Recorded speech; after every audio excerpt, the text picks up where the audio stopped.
जय हिंद दोस्तों, कैसे हैं। उम्मीद करता हूं आप सभी अच्छे होंगे। आपकी तैयारी बहुत अच्छी तरीके से चल रही होगी। स्वागत करता हूं अपने platform BL education and motivation में।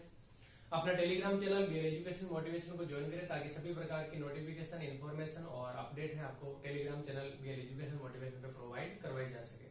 दोस्तों, जैसे आप लोगों को पता है सभी को, राजस्थान के अंदर अभी हाल ही के अंदर जो 7 संभाग थे उनसे बढ़ाकर संभाग 10 और जो जिले हैं वो 33 जिलों से अभी हमारे जिले 50 यानी कि नए 19 जिले बनाए और इसके बाद में अभी वर्तमान में राजस्थान के अंदर 50 जिले हो गए।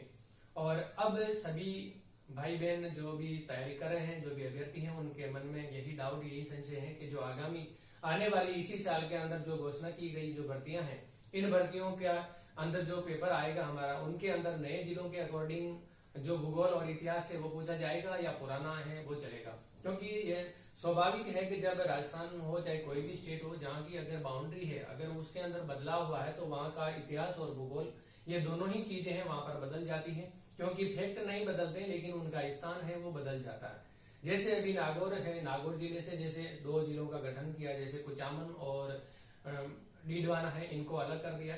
तो अब राजस्थान के अंदर जितने भी जैसे मान लो कि जिले थी, अब हम समझते हैं कि जिले कितने थी, तो नागौर जिले में आती थी सारी जिले 4-5 जो भी हैं। अब उसके बाद में अभी जैसे इनका बंटवारा हो गया तो अब नागौर के अंदर अलग झील होगी, जो जैसे डेगाना की जो झील है, वो डेगाना की जो झील है वो नागौर के अंदर आ गई। और बाकी जैसे कुचामन की और डीडवाना की जो खारे पानी की झीलें हैं, ये डीडवाना और कुचामन जिले के अंदर चली गई। लेकिन जिले तो है वही, डीडवाना, कुचामन और डेगाना वही तीनों जिले हैं। लेकिन इनका क्या हुआ, जब बाउंड्री वापस जैसे विभाजित की गई, जैसे एक जिले से 2 जिले बनाए, तो इन जिलों के अंदर पड़ने वाली बाउंड्री के कारण से अब अगर हमारे एग्जाम के अंदर से पूछा जाए कि डीडवाना और जो कुचामन है ये झील है, ये कहां पर स्थित है, तो ये अब नागौर में नहीं होकर डीडवाना और कुचामन जिले के अंदर स्थित है। बस ये इतना सा परिवर्तन होता है, बाकी इससे ये नहीं कि फैक्ट बदल जाता है। लूणी नदी जहां से पहले उसका बहाव जो क्षेत्र था उसी से ही बहेगी।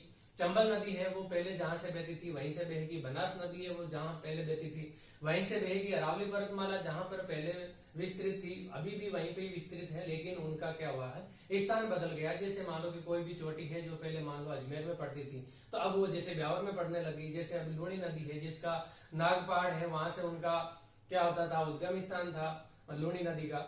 तो अब लूणी नदी पहले अजमेर में थी, अब उसका उद्गम स्थल है वो ब्यावर जिले में हो गया। क्योंकि जो क्षेत्र डिवाइड हुआ तो जहां से लूणी नदी निकलती थी वो क्षेत्र अभी ब्यावर की बाउंड्री के अंदर आ गया। तो बस ये वाला जो पोर्शन है ये चेंज होता है। तो आप लोगों को ज्यादा इसमें घबराने की और टेंशन लेने की जरूरत नहीं है, क्योंकि आपके पास में जब मैप है तो मैप के आधार पर आपको पहले से अगर आपको जिले और उनकी स्थिति अगर आपको पता है, तो अभी जैसे भी बाउंड्री वापस डिसाइड हुई है अलग अलग जिलों की, तो उसके अंदर आप वहां से आपको थोड़ी सी मेहनत करनी पड़ेगी। उसके बाद में आपको कोई भी परेशानी नहीं होगी। ये तो रही सबसे बड़ी इंपॉर्टेंट बात। जो आप लोग ज्यादा अगर घबरा रहे हैं नए जिले बन गए तो अब हम क्या करेंगे, हमारा सब कुछ बदल गया, हमें पूरा का पूरा राजस्थान का इतिहास और ज्योग्राफी है वो वापस पढ़नी पड़ेगी।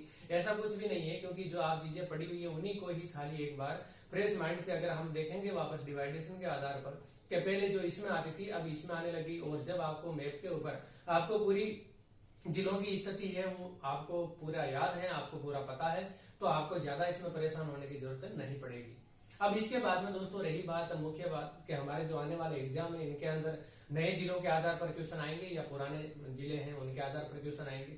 तो दोस्तों मैं आप लोगों को बता दूं जहां तक मेरी जानकारी है, क्योंकि जैसे कोई भी जिलों का आवंटन हुआ तो पहले तो हमारे पास में सबसे पहले ये थी कि घोषणा हो गई, लेकिन जिलों की बाउंड्री डिसाइड नहीं हुई। जब तक बाउंड्री डिसाइड नहीं होती तब तक एग्जाम के अंदर वहां से क्वेश्चन नहीं पूछे जाते। दूसरी बात यह है कि अब बाउंड्री जैसे आपके अलग अलग वापस जिले बनाने के बाद में जैसे बाउंड्री को विभाजित किया गया है, बाउंड्री वापस से अलग अलग जिलों की वापस बाउंड्री बनी है, तो इसके बाद में हमारे जो स्कूल के जो सिलेबस है, आरबीएसई का जो सिलेबस है, इसके अंदर भी तो बुक है, वहां पर भी बच्चों को भी तो अपडेट करेंगे, तो बीच में बुक छपेगी नहीं।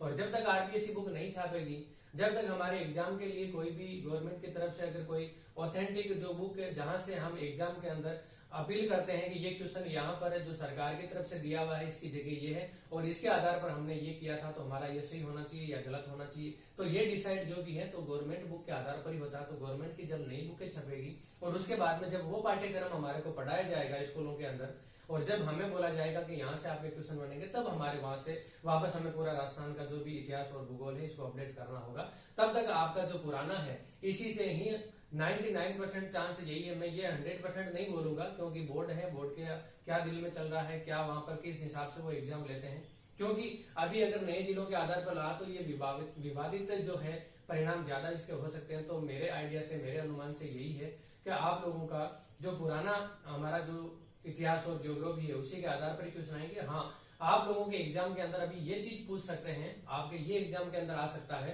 कि अभी राजस्थान के अंदर कितने जिले हैं और कितने संभाग हैं। जैसे पहले 7 संभाग थे, अभी 10 संभाग हो गए, पहले 33 जिले थे, अभी 50 जिले हो गए।